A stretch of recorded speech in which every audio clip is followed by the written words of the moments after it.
All right, good morning, fine people of the internet land. I think I've solved the problem here a little bit.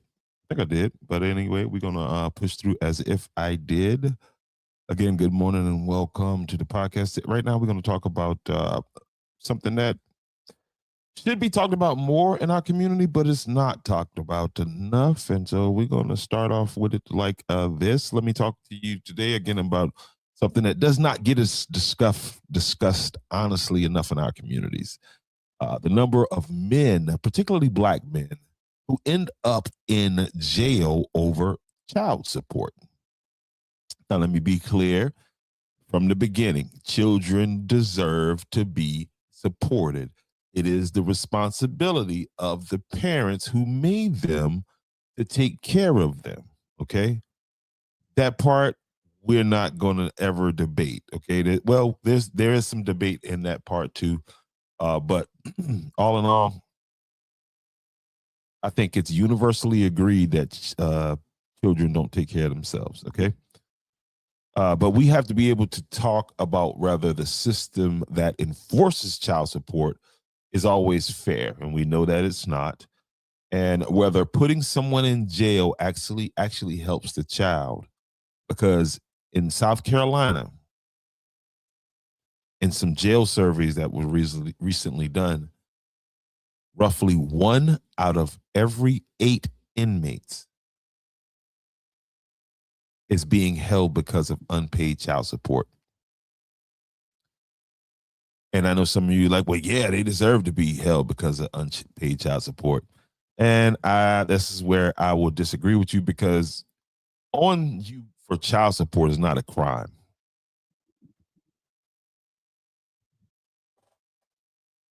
I know some people have been led to believe that they mean that much to the world and that's their child. And if you don't pay for their child, you should go to jail. I don't agree with that. Because somebody owes you money, you think they should go to jail.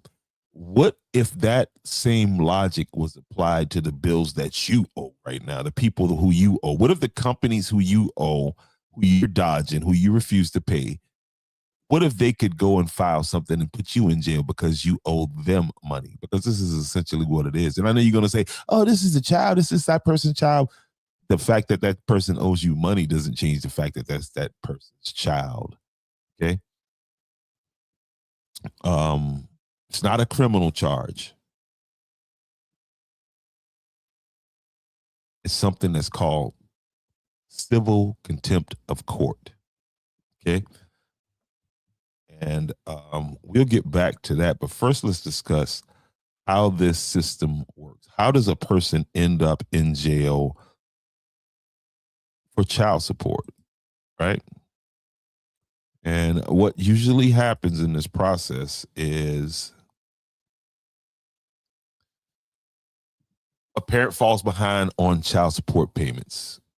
Court issues a rule to show cause, meaning the person has to come into the court and explain why they have not paid, right? And that's where a lot of people just they don't show up to court. So when you see folks with these charges, contempt of family court, this is where that charge stems from.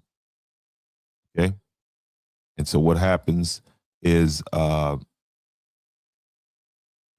judge then, if the person shows up, the judge then looks at the situation and decides whether the person had the ability to pay but chose not to, or whether the person just couldn't pay. If the judge believes the person could not have paid it and didn't, the court can fine them in contempt of court. And here's the key point: the jail system isn't technically for the jail sentence isn't technically for the debt itself. The jail sentence is for disobeying a court order. So legally, the system says you're not being locked up for owing the money. You're being locked up because the court believes you ignored the court's order. So when you don't show up and you don't answer it, that's what you're being locked up for, right? Constitutionally, you cannot be locked up for a debt. Think about what I said earlier. Some of the people that got people locked up in jail, what if that same logic was applied to your bills, the people that you owe?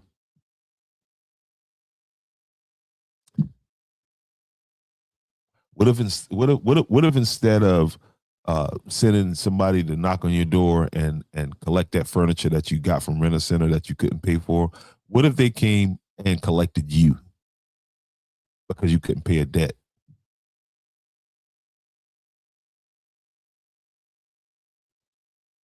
Now we can get into, oh, that person shouldn't make children if they can't afford to take them. You should be more responsible who you make children with. If you think child support is helping them children, you're just being a selfish person, um, using the system to exact some scorned feelings by somebody who was hurt in a dysfunctional relationship. All right. So again, that's a key thing that you guys need to understand, because again, if you don't have the ability to pay, you just don't have the ability to pay. But in most cases that I've seen, um, the person on child support doesn't have any representation. And so, um, out of fear and ignorance, and again, you got to remember, ignorance to the law is no excuse. They don't show up.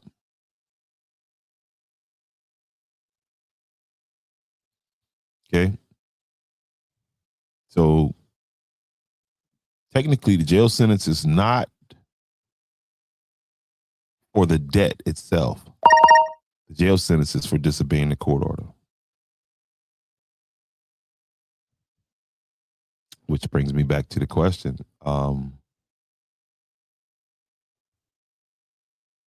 Should a person be jailed because they can't pay child support? And technically, they're not being jailed because they can't pay child support. They're being jailed because they ignore the court order to come to court. I mean, even with that being said, um,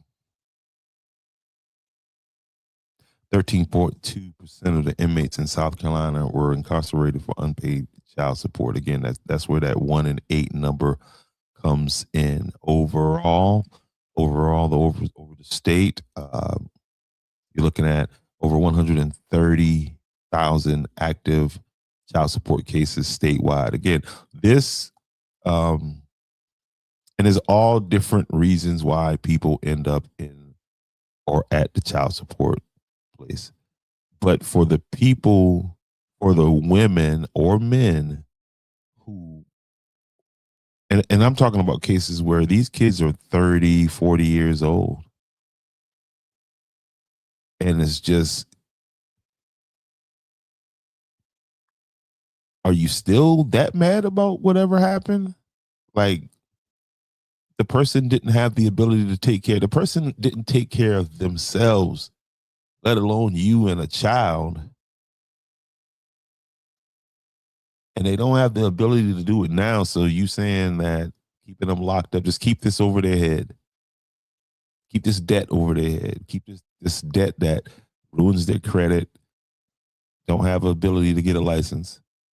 Some of these people find themselves in a position where they on the bottom, bro. And so, keep this on top of them. Because, let's think about it. The average low wage job, when we talking, $10, $15 an hour type deal, 40-hour job, you're looking at $1,800 a month. Okay. You can say between 18 and 2,000 if you want.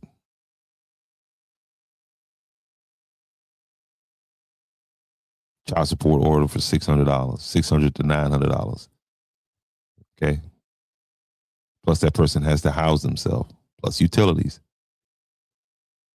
So you're looking at between $800 and $1,000. So you put them numbers together. You just say, let's take the two low numbers, right? Let's go on both low end. So you got uh, $800 for rent. And that's just rent. That's not talking utilities or anything else. That's just talking rent.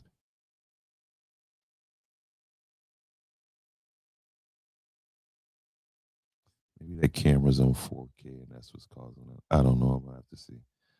But maybe that's just rent that you're talking about right now at 1,400. Well, even at that number right there, um,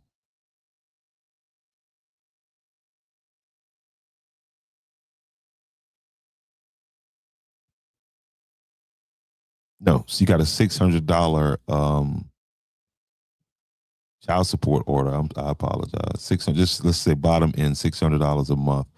You making $1,800 a month. That's a third of your salary gone every month. So you got $1,200 to pay rent, between $800 and $1,000, plus gas, food, and all these other different utilities. And the person who puts you on child support is a lot of times in the same situation that you're in, if not a worse situation that you're in. So who does it help at the end of the day? Again, you're talking about over 130,000 active child support cases in the state of South Carolina. And the question remains, the ultimate question remains, why is this damn computer lagging like this? What is going on with my internet? I'm hardwired to the damn Ethernet. TNT.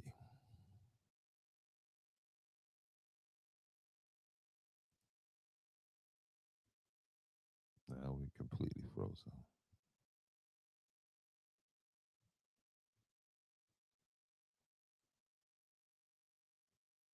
Sucks.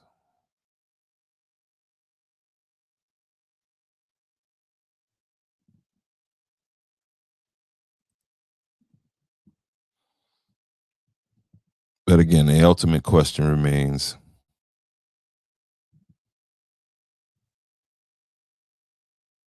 if somebody can't afford to pay, what's the purpose of putting them in jail?